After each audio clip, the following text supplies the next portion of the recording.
অবজ্ঞা। অরিন্দমবাবু বসে আছেন সেই পুরনো সেগুন কাঠের ইজি চেয়ারে।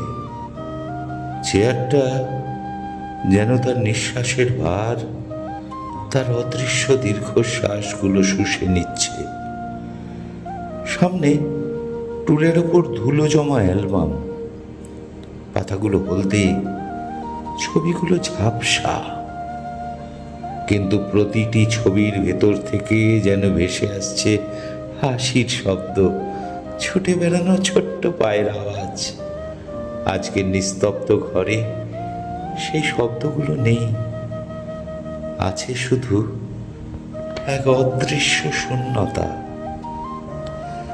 রিয়া বেরোনোর আগে বলছিল, বাবা, খাবারটা মাইক্রোওয়েভে রাখা আছে, গরম করে খেয়ে নেবেন।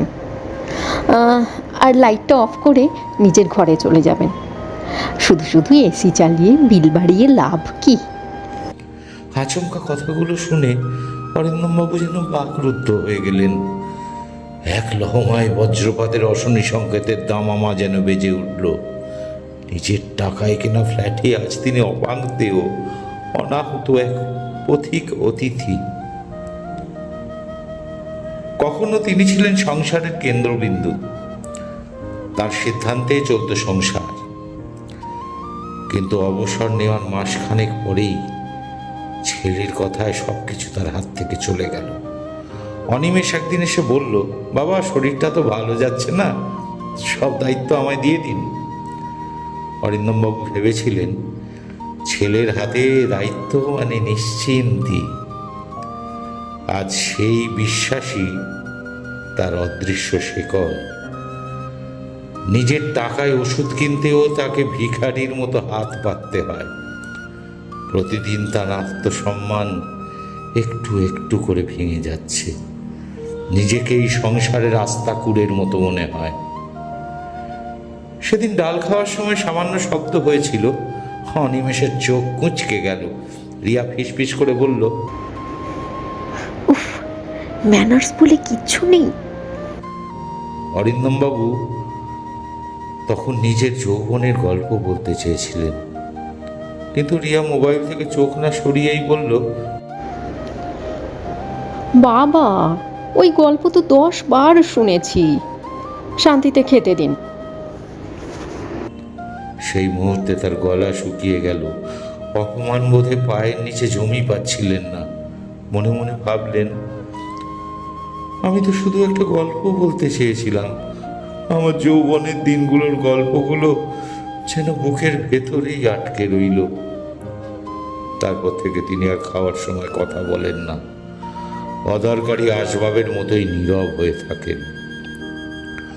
আগে যে বড় ঘরে তিনি থাকতেন সেটি এখন গেস্ট রুম।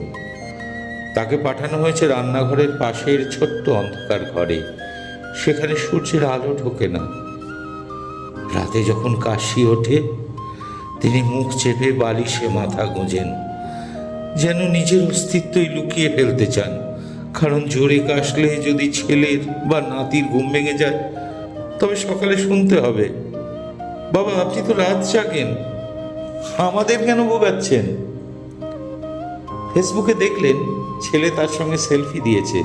ক্যাপশনে লেখা, spending quality time with my hero.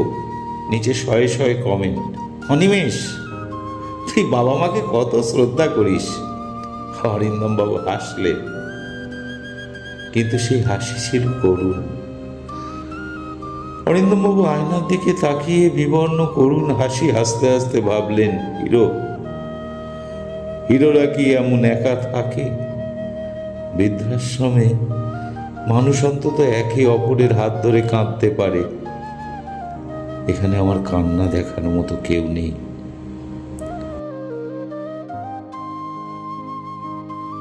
আপনার কি মনে হয় না যে হাতগুলো একদিন আপনার আঙুল ধরে হাঁটতে শিখিয়েছে, তাদেরই সম্পত্তি কেড়ে নিয়ে তাদের নিঃসঙ্গ করে দেওয়াটা এক নীরব নৃশংসতা?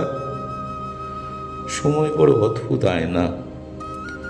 আজ আপনি আপনার বাবার জন্য যে ঘরটা বরাদ্দ করছেন, আপনার সন্তান আড়াল থেকে সেই মাপটাই নিচ্ছে।